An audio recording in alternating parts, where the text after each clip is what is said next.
Good evening, Cherries fans, and welcome to this latest show here on Up the Cherries in all departments. Now, before I do welcome on my special guest, here's a little bit about our sponsors, Dental on the Banks.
To find out what they can do for you, visit dentalonthebanks.co.uk.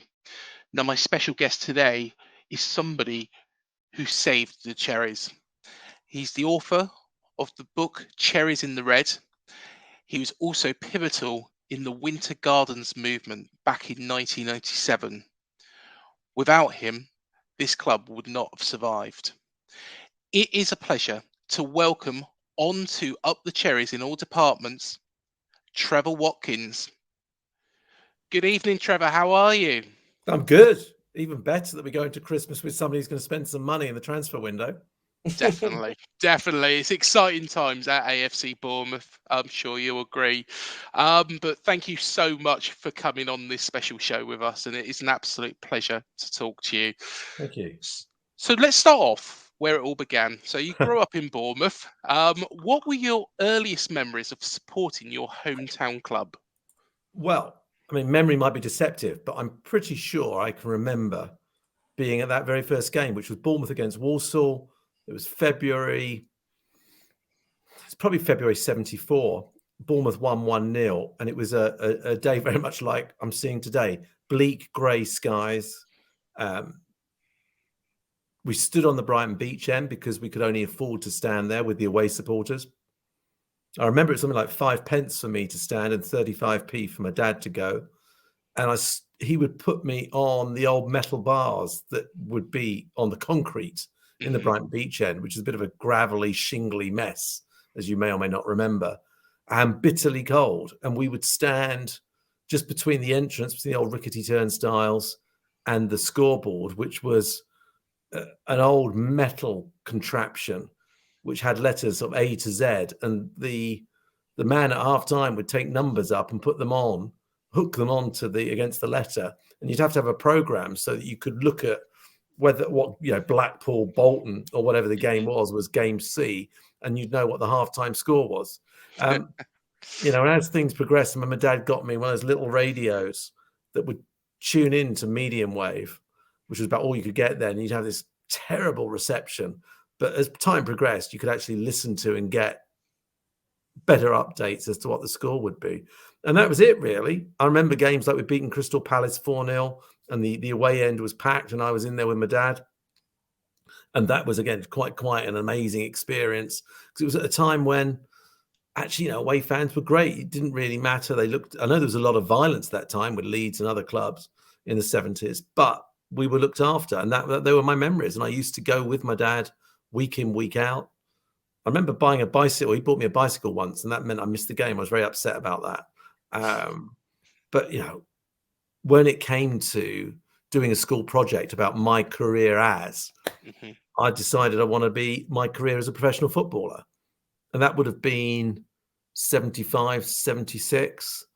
Because I left primary school then. I was at St. Catherine's in Hengistbury Head. And I remember Captain Kirk, the physio, who was at the club for donkey's years. being so good as to escort me, and I have one of those old cameras, those thin cameras with the 110 films in the back. Oh crikey, yeah, I can Yeah, remember 'em. and Yeah. not like today. You had one chance. You had to get it Yeah. right.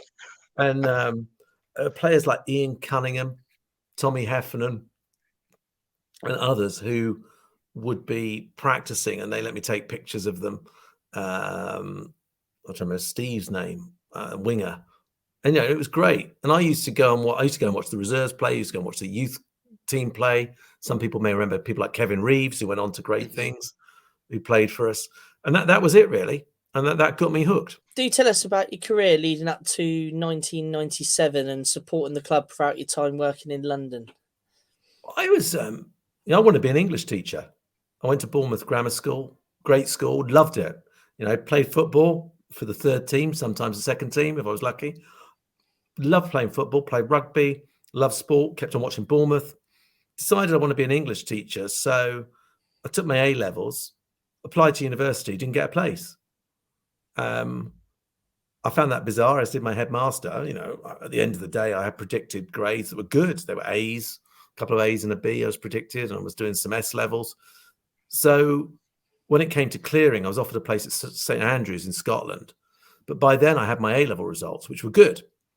And so the school said, well, why don't you apply to go to Oxford or Cambridge? And I decided that maybe I wasn't supposed to be an English teacher. I should get a law degree. It might be more useful than English. So I decided to apply to Oxford to read law. And I did that, and I did well in the exam. I was very lucky. I got through. They had 14 people interviewed for 12 places. But they offered me a place on another deferred year. So I decided not to do that because Reading offered me a law spot. I thought, what am I going to do? And a friend of mine, Richard Williams, who'd been retaking his A-levels at the time, he said that his friend, Hugh Ashley, who was a teacher at Porchester School, was launching a new program on the BBC called Something Else. And would I like to be a presenter on this program? So I got this job. I wasn't paid, but my job was to go and interview anybody who came to the south of England. So I at 18, 19, very spotty years old, I ended up going interviewing people like Meatloaf and UB40 and Tina Turner and Michael Hutchins in Excess. And I had UB40 throwing bread rolls at me because they were stoned at the time, so I thought. I ended up doorstepping Prince at Terminal 4 at Heathrow. Bizarre, but great fun. And so I went to do law. And I thought, well, I've got a law degree. I should probably qualify as a lawyer. So I qualified as a lawyer. So I thought, well, I may as well. There's not much direction here. You can see it just kind of drifted into it all. And I found myself being a litigator in London, which, being a lawyer is actually reasonably well paid, a lot more than a teacher. So I thought, well, I don't mind this. So I carried on doing that and carried on watching Bournemouth play. I lived up in London, but then moved back to Christchurch.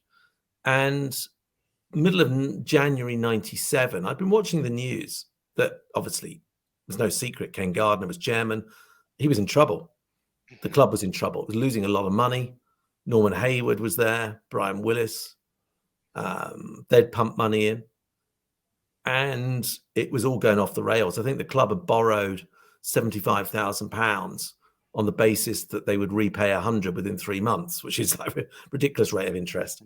And 5 directors resigned at Christmas 96.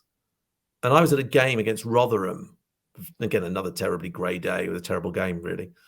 And I was by this time, rather than stand on the away end, we'd worked our way around the ground. Because I was working in the city, I could afford the real expensive seats. The derelict main stand that had been got from the Wembley exhibition of 1925 or whatever it was. And my dad and I, the benefits of having the most expensive seats meant we got to sit on wooden seats in what was the director's box, which was something of a hovel, and got a cup of tea and a biscuit, one of those sort of rich tea biscuits at half time. But Terry Lovell, the commercial director, was down in the cubby hole, as it was, at half time. I said, Terry, you don't know me. I'm our vice president. I work up in London for a big law firm. You've clearly got problems. I don't know whether this helps, but, I can give time. I haven't got any money. And he said, oh, yeah. Oh, we'd love some help. We'll be in touch. And about a week later, nothing. So I rang him. He said, "Oh no, they do want some help. They do want to meet you." And I got this phone call. He said, he came back to me. He said, "Can you go to," I can't remember the name of it. It was a 2-star hotel in the red light district of Bournemouth. They'd love to meet you. I said, "Who?" He said, "Well, the 2 directors, Brian Willis and Norman Hayward." And I did. But when I got there was a guy called Pack. And Roy Pack, superstar professional footballer, apparently, Australian guy who, "I'm here to save the club. The club, this is ridiculous. The club, they don't owe money to Lloyds Bank. Nothing can happen. We're not," that kind of tenor. They're not his exact words. And eventually, after 3 hours of listening to conspiracy theories, some of which he actually has some good points, that neither Hayward nor Willis should pay out under their personal guarantee to Lloyds Bank. He was right. At the end of the day, they didn't have to pay out. But he was convinced that the bank couldn't appoint anybody to run the club and it was all going to be fine. I did what I could.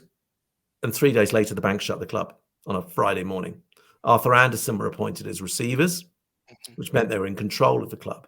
In those days, there weren't really mobile phones. I got back from work. No working from home at that time, no pandemic. I ended up going downtown with some friends, got back home, as I would do on a Friday night. And there was a message on my voicemail at home saying there's a meeting between the club, Hayward, Willis and Pack, and the receivers on Saturday morning. Would I go to it? So I was playing football that day in Bournemouth League, Saturday League Division 4 for... trying to even remember who I was playing for at the time, but it was a reserve team. So I was on my way to the game and I rang my friend Richard, I'd had my radio show with all those years previous, and said, "Look, I've just been to a meeting where I've been told that the Football League are going to put Bournemouth out of existence by Wednesday. So this afternoon's game against Bristol City away is going to be the last game ever.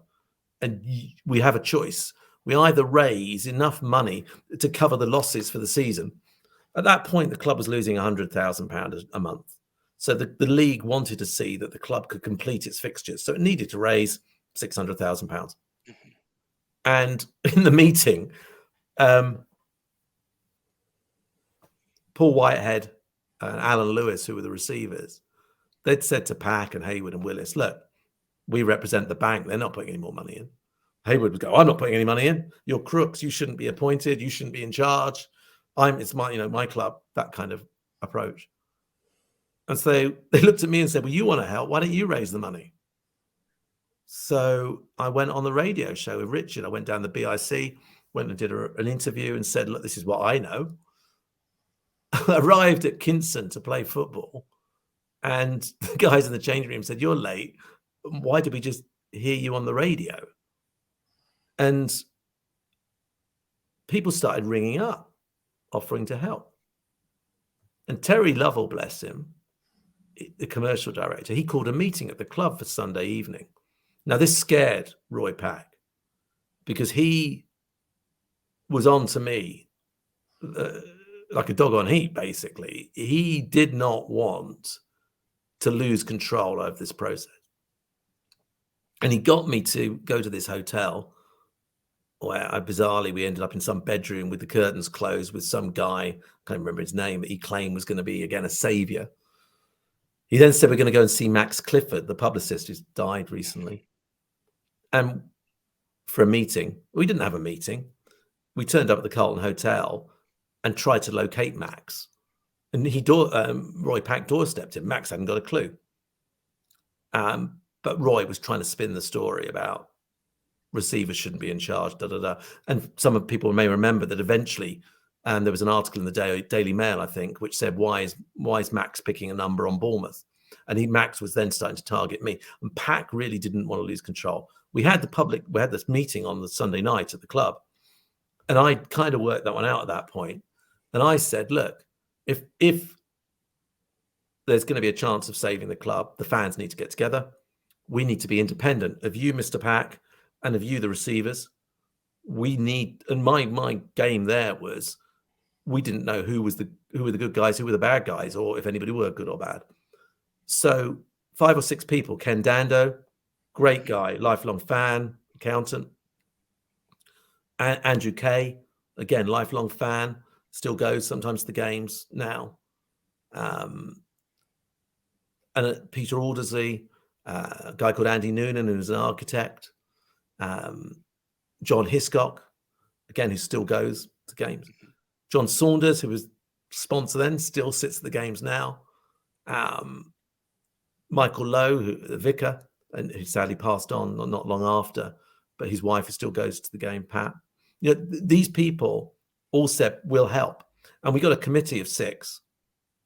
And little did I know then that what would then happen was that every day from then through to, well, it didn't stop in June, but for at least the next 6 months, my day would consist of get up 6 a.m., go to London, work, get back 7 p.m., go straight to meetings in Northbourne, meet with the committee, work till 1 a.m., go home, go to bed at 2, get up. And that was life for 6 months. So that's how it started. But we rode our luck. That day on the Sunday night, the council were there. They said, why don't you have a public meeting? Here's a theatre in the town, the Winter Gardens. Use it. Go and do it. Go and have a meeting. And that's what we did. And 3,500 people turned up. And I choreographed it. I was sitting on the stage. We collected, what was 35, 40,000 pounds. Nowhere near the 600, but enough of a message to the league that the town wanted to save its club. The next morning, someone rang me. Actually, someone in the Hayward family who didn't get on with Norman. And this became clear. There was Norman on one side, other Haywards on the other.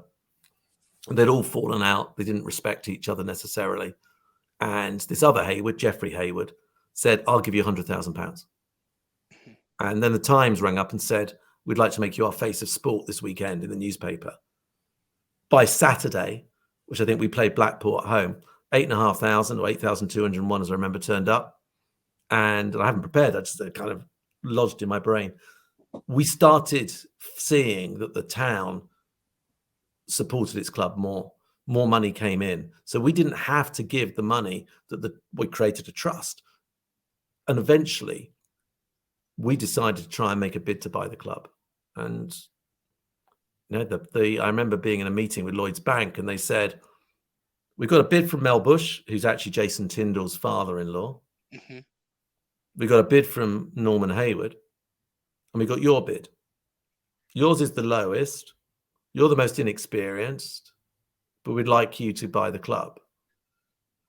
I said, well, we've made our offer.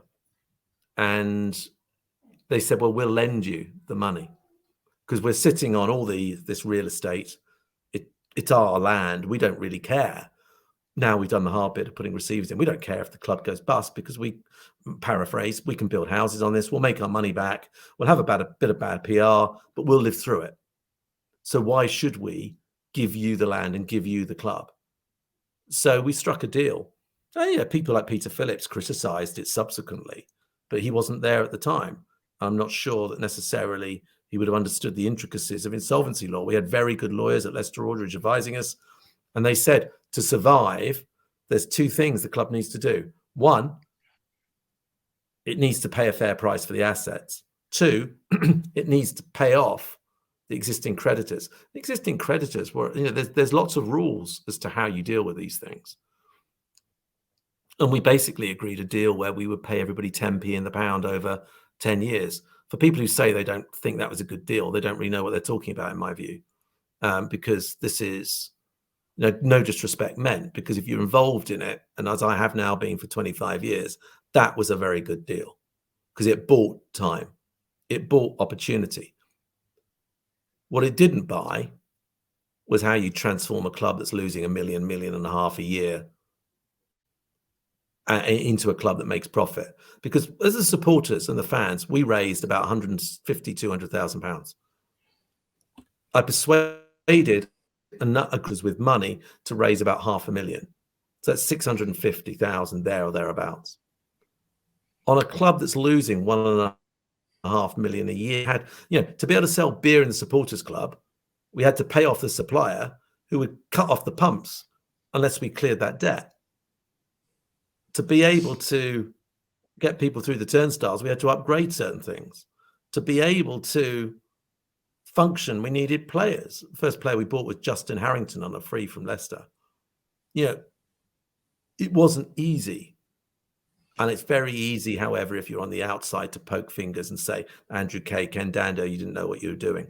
Perhaps we didn't, but we were the ones who stood up. And there's a great picture of Steve Fletcher, Eddie Howe, excuse me, Ken Dando, Andrew Kay, and myself on the south end, which was the old home end, the day we completed the deal.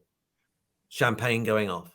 What people didn't know was that Andrew Kay and I had been sitting in the supporters club until midnight, 1 a.m. the night before, wondering what we were going to do, because we figured we have enough money to last 3 months. And I had to ring every single investor that had put up 5,000 or more, the Rod Taylors, the Andy Noonans, the Peter Aldersleys, and the many, many more, and say, do you want us to do this deal or not? Because it could all go pop again in 3 months. Well, you ride your luck and you make your luck. They all said yes. We took the club over. We didn't even have permission from the Football League to kick off at Northampton, where we happened to win 2-0 first game of the season. But we went there. We won. And luck came to us because we sold Matty Holland for £800,000. That was the opening bid on that was 150. And I negotiated that up to 800. That's what I'm good at. But we had other people like Andrew and Ken who were good at other things, and it made for a great team spirit. And, you know, Mel Machin got the team going. And those of you might remember Frank Rolling and our auto windscreen semi-final against Walsall, where we were cruising at Walsall. I think we won 2-0 there. And it was all looking really quite good at Bournemouth, until Walsall scored a couple straight after half-time. It was all looking a bit rocky. And then Frank Rolling, who'd never been known to be, I mean, he had a nosebleed going up to attacking penalty area. I don't know what he was doing up there, but he wellied the ball in with 8 minutes to go. And we got to Wembley, and what a great occasion. Put those two things together, it bought us a lot of time. And, you know, first club rescued by its community, effectively crowdfunding at its finest, never been done before. And we set a trend. Was there anything, Trevor, or anybody that you felt was responsible for putting the club in the situation that we were in before you took over? And secondly, for the younger fans out there, comparing it to what we've got now, what was that financial situation like? How dire was it? Well, dire because it was going to go out of business, completely go out of business once and for all, and never recover. It was a wing and a prayer job. It was absolutely, there were 2 or 3 occasions when the club was minutes from going out of business. And it has been subsequently. And it's all part of an evolution. You know, I'm not going to comment on whether Ken Garden knew what he was doing. I think frustratingly, you know, Norman Hayward, for example, is a hugely successful businessman. He's shrewd, he's successful, he knows how to make money, determined, a lot of characteristics. And together with Brian Willis, they actually made a good double act. But they inherited a situation they hadn't necessarily been part of. They'd passed the club on, a bit like Jeff Mostyn had done in years later when he passed it on to Paul Baker. You pass on, you sell the club, and you trust what's going to happen. And it all gone off the rails. I mean, the club had got into a situation where directors, and this has happened time and again since, directors put money up to help support the club and never got it back. They lost it all. And so Norman and Brian did a good job, and so did the people before them. I think everybody who's been at the club has been there with the right intent. Actually, there's probably 2 people, maybe Paul Baker and Savramuto, who was in there as chief exec. I'm not sure what their motives were, but generally speaking, Eddie Mitchell, who can divide opinion, Max Demin, who doesn't divide opinion, has been amazing for the club. Jeff Mostyn, who wasn't a Bournemouth fan. Tony Swayzland wasn't a Bournemouth fan, became chairman and for a time. Everybody comes in and comes in for the right reasons. and the right qualities to try and ensure they do the best by the club. So I don't think we've got anybody you can point at and say it's all your fault. I said that the time that came subsequently, ultimately, Peter Phillips oversaw a sale and leaseback, and a lot of people have criticised him and said, well, you shouldn't have done that. I know he's pointed the finger previously at us, but you can't point the finger at Peter in that sense, because he had the hand that he was dealt and he had to play it. Mm-hmm. I would have done what he did. Now, Jeff comes in and then looks to sell. And, face value, Paul Baker and Savramuto were a good team. I saw Savramuto, who was put in as CEO, down on the beach in Rio, because I was speaking at a conference, all very nice, with Tony Adams. You couldn't make it up sometimes. But I think, Eddie comes in for all the right reasons. He meets Max. He brings Max in. Max does everything for the right reasons. Mm-hmm. I brought Peak Six into the club as 25% investors in 2016, 17. They came in because they wanted to be involved and help. And I don't think anybody's evil, and there's nobody there with bad intent. I said we had that blip with Paul Baker, and that's been long documented as to what happened at Chester and other clubs. And I don't know if that was necessarily the right thing for the club. But again, I'm sure that within that, he was looking at doing things for the right reasons. It's just differing degrees. Going back to 97 now, there was, if I remember rightly, we had a charity match against Southampton. We did. Friendly game, didn't we? Friday night. On a Friday night, yeah, I remember that. And I remember a certain Mr. McDougall making an appearance. Fantastic. What kind of impact did he have at the time when obviously you guys were all busy trying to save the club? What kind of impact did he have? Oh, yeah, fantastic. Again, he's iconic. 9 goals in an FA Cup game, and his diving header against Aston Villa. All of this is quite amazing in terms of his track record and what he's done. So his impact was significant, and he's iconic. He's a lightning rod around which fans could say, him turning out. I had over 10,000 at that game. Him turning out on a Friday night against Southampton, again, what a great support from a local rival to come and do that for us, no cost. He absolutely amazing. And he said, I can do anything I can do. He said, Trevor, you've done all this for nothing. What can I do to help you? I said, I'll tell you what, would you like to play Bournemouth League Division 4 for my reserve team on Saturday afternoon? So bless him. He came down the rec, he registered. So for a group of chaps as us to play with a legend, and he was hilarious, great fun. He played the whole 90 minutes, fantastic.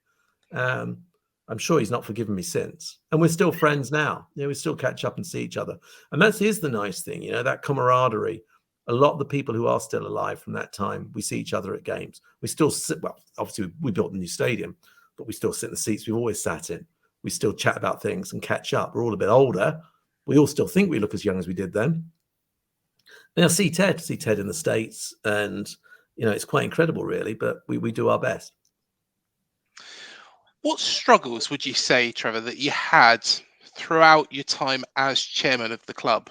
Was there anything that cropped up, or things that were there from the previous regimes that just kind of stuck with us for that time? Well, how are you going to pay the wages at the end of the month?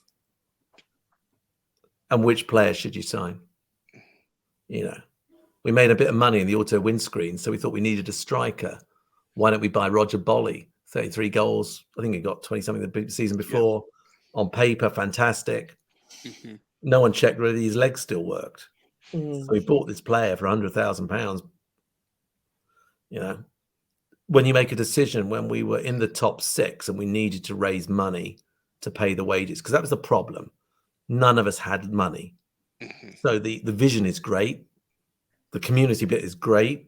Being involved as supporters, brilliant. If you haven't got money, you still got to pay the wages. You still got to, and we had to be clever on how we traded, because that's where we could make money. And the problem was, people think, oh, Trevor, you went and sold our left back. You went and sold Jamie Vincent. I didn't sell him. A load of us sat for a long time.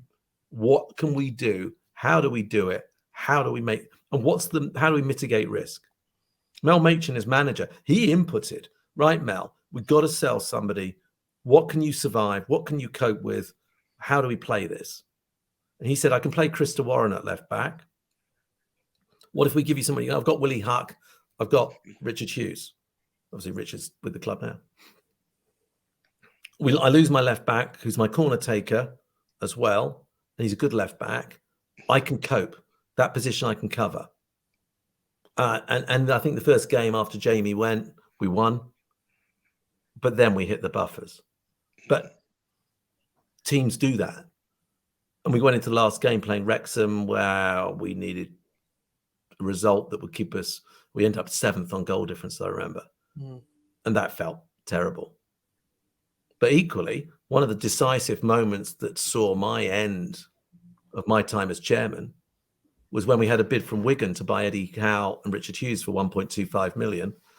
And it was cash, and it would all go into the the club.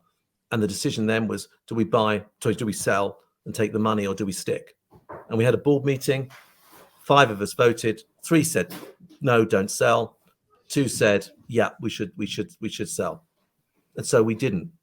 So as a result of that, we were short of cash. We didn't have money to pay the wages. And Tony Swaysland, actually, he didn't say it to me. He sent my friend Andrew, who was CEO, to see me and said, basically, Tony says he should be chairman.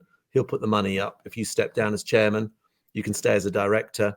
And to be honest, I got to the point there where I never took money out of the club. It was all consuming. My view was you should be at every game. You should work on behalf of the club. You should do everything you could if you took that position. Fair enough. Tony wanted to be chairman, so I stepped down. He became chairman. Obviously, that didn't really last that long for him in the end. And I stepped down knowing that I had done everything I could do with the best interest of the club at heart. At the end of the day, you can't win, and that's something I learned. You can't win with everybody. The irony was we're a group of fans that did our bit to rescue the club. We happened to be figureheads. Within weeks, there was a new independent supporters group questioning who we were. And people were saying, has he ever been to a game, that Watkins bloke? Anyway, I remember Roy Pack saying, Watkins is only in it for his own good. He's doing this for his career. You mark my words.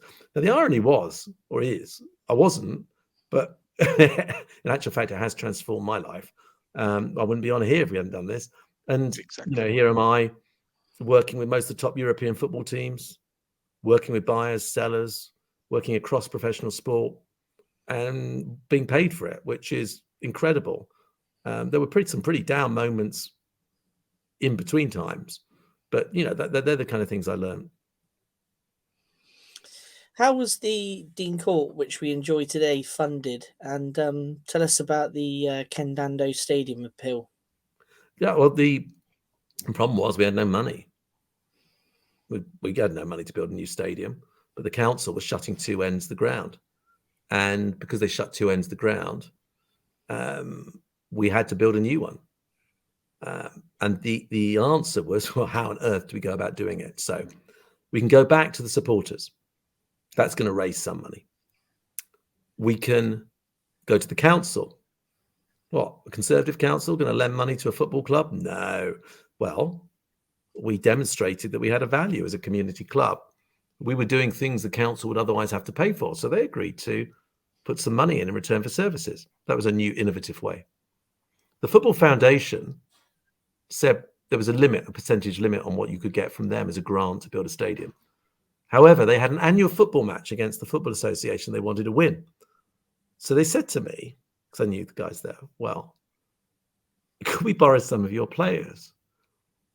I said, when are you playing? Friday night in Ealing. I said to Mel, I said, look, we've got Oxford United away in the league on Saturday. There's quite a lot riding on this because we're trying to get them to give us 3.5 million quid, which is much more than we normally do as a percentage. Can you help me? So he gave me 2 players, and we took them up to Ealing on a Friday night. And I think the football foundation were 2-0 down to the FA after 20 minutes. Put our 2 lads on, they won easily. And we got our 3.5 million.